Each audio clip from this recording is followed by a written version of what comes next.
Welcome back to the Tony Montana channel. Hey, how are you guys? I hope you're doing well.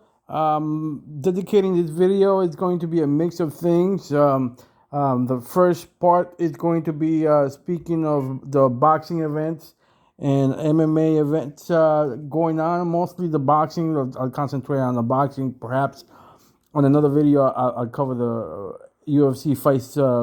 But let's just talk about first the Mike Tyson versus Roy Jones Jr. fight. After this, I'll talk about a little bit about a question that I had about something, and I'm just going to respond to that. But first, Roy Jones against Mike Tyson. I think that that's going to be a good fight. I'm hoping that Roy Jones Jr. is taking enough PEDs, performing enhancing drugs, because clearly Mike Tyson is using it. Mike Tyson is taking care of himself with those supplements. He's Mike Tyson physically is looking great, looking a lot younger than he should. But he does have a trainer that knows the business of conditioning people, using the best supplements out there. So Mike Tyson, I think he's showing up for something big, and I think that Mike Tyson is going to win, just because of the power, and he's able to handle the pop of a punch. He dealt with heavyweight punches, but he has had issues fighting smaller guys or guys more his size. So really, it's going to be interesting.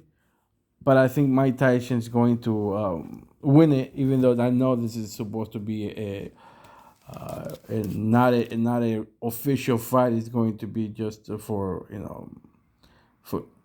giggles and fun. The other one, Lomachenko versus Teofimo Lopez. I think this is a great boxing match. I think this is a match that is going to be talked about after. I think this is one of those matches, one of those boxing fights that are going to give this boxing as a sport a little bit of a pulse, because most people consider boxing a dying, moribund. They are basically this little boy. This is the type of fight that they need to be making. They need to be showing and great that they're not charging. It's not a pay-per-view fight, which shows where boxing is right now. MMA, the UFC has done several pay-per-views by now, but boxing is doing the right thing by just doing it through ESPN. I believe the ESPN is going to show it. So yeah, I think that this Lomachenko versus Teofimo Lopez fight kind of reminds me of the Mayweather versus Canelo fight. An older, experienced guy versus a young, abrasive boxer hitter. One is great at tactician and knows how to move around the ring, control the angles, while the other one is just a straightforward killer of lefties.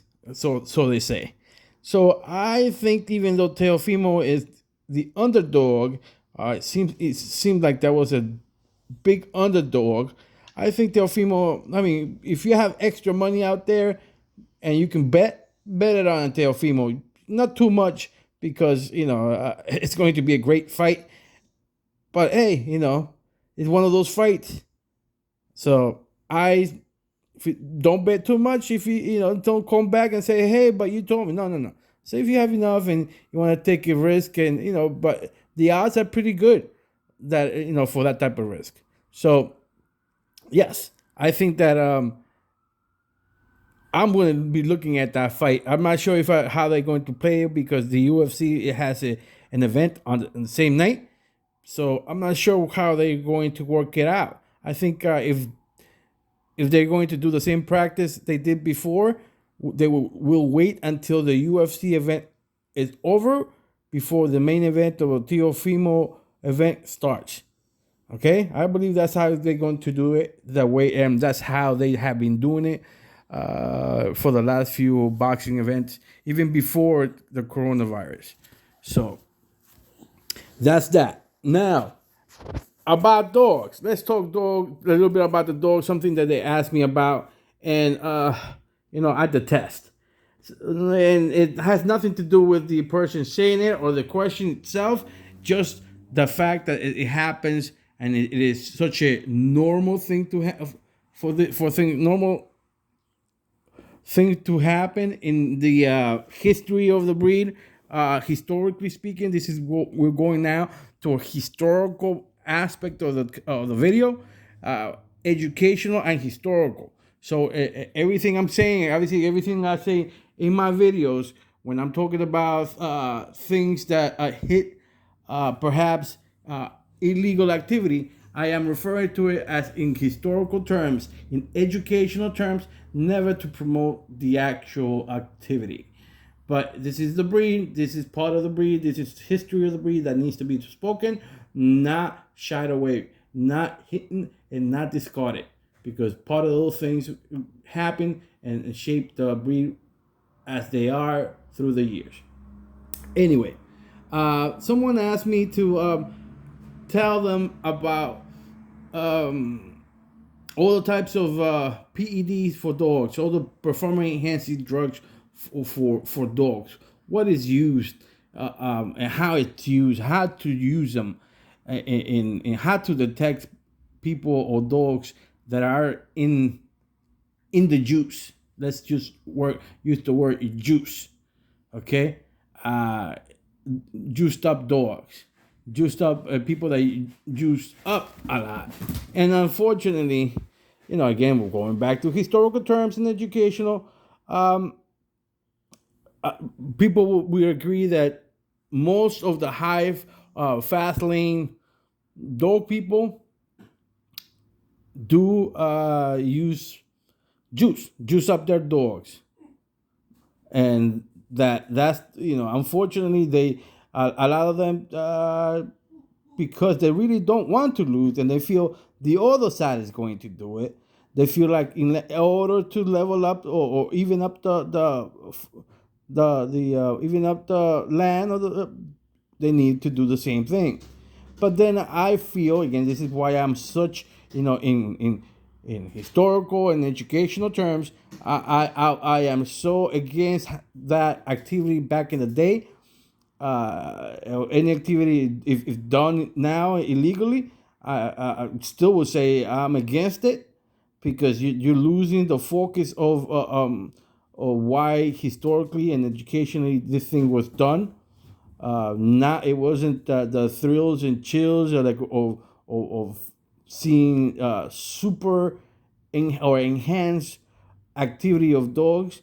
Is to see the quality, the essence of the dogs. That's really what was back in the day, and what was the point was to breed better dogs. And if these dogs were always juiced up, you're not seeing the dog. You're not seeing, perhaps it stopping because that juice is giving it more energy, more wind, more recuperating powers, more power. Instead of so the gas chamber, the gas tank doesn't stop,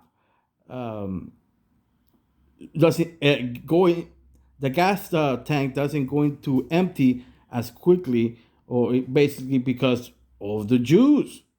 All kinds of things. And obviously, you can definitely mess up your own dog if you don't know what you're doing. And you can make the dog go hot, meaning get tired, burn, just body temperature go up fast, and the dog, because maybe you didn't do the mix, the cocktail correctly. So now the dog went super strong, super fast for the 15, 30 minutes, and then all of a sudden it went super hot when it would normally not have Nacho would not have gotten tired that quick, but it is what it is. So I'm not going to talk about these individual drugs. I am going to talk about things that people, in historical and educational terms, again, people used to do to prevent uh, things, unfair things that to happen. And, that's you can't help what the person juiced, how the dog is juiced up comes into, but you can prevent. These same people are sometimes able, or sometimes are willing to use rubs on the dog. On a dog means that they put poison on the dog. Sometimes they rub all kinds of like pesticides, or again another cocktail of things that in different areas, and that was the reason why you bathe the dogs beforehand in hot water, with hot water. And remember this, you also used to use milk. It was an essential because it helped remove any or poison that might be on the dog. And you literally bathe the dog and rub him with this milk all around, and obviously particularly where you knew the dog would be grabbing, because so many things could happen. The pest, the thing that they put on the dog could be numbing the mouth, literally kind of like anesthesia. So making the tongue feel heavy, and then the dog cannot do anything. It might even bite itself. It might be fanging. It might, or worse, that might can't breathe. Things of that nature. So you definitely need hot water and milk back in those days when people used to do things like that. Also, but some of the things that you also had to be careful back in the day was with the water, the corners, because you should always be smart enough to say, hey, we're using the same water to wash him, to put on in the sponge, especially the sponge in between scratches. Back in the day, you needed to make sure that the other person wasn't using water with something in the water, so that helped the dog breathe better. That opens up the lungs, so to speak. Some people did that, or and that would just help the dog recuperate faster, right there and then, because again they mix the water with something that would open up the breathing for the dog. So anyway, I'm trying to figure out what was the barking about. Excuse me, mama. So all right, so I was thinking, got interrupted. Okay, mama. All right. Okay, I love you too. All right. So, okay, mama. Oh my goodness, this is female. Females are like this with me all the time. They're like, I wish you all the females, human females. All right, ma. So, yeah. So you also have to be careful. Make sure that you're using the same water between. Back in the day, you had to make sure that you were using the same water to in between scratches, both of you, so that way you're not allowing the person to cheat on, and just because of they want to win. Even though again, it's not about necessarily wasn't about winning. It's about having the better dog, and if you didn't have the better dog, recognizing or identifying that you had a game dog.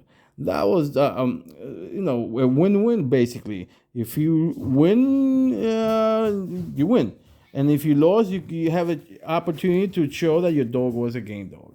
Anyway, I'm going to leave it like that, and I hope you enjoyed it. This is Tony Montana. Until next time.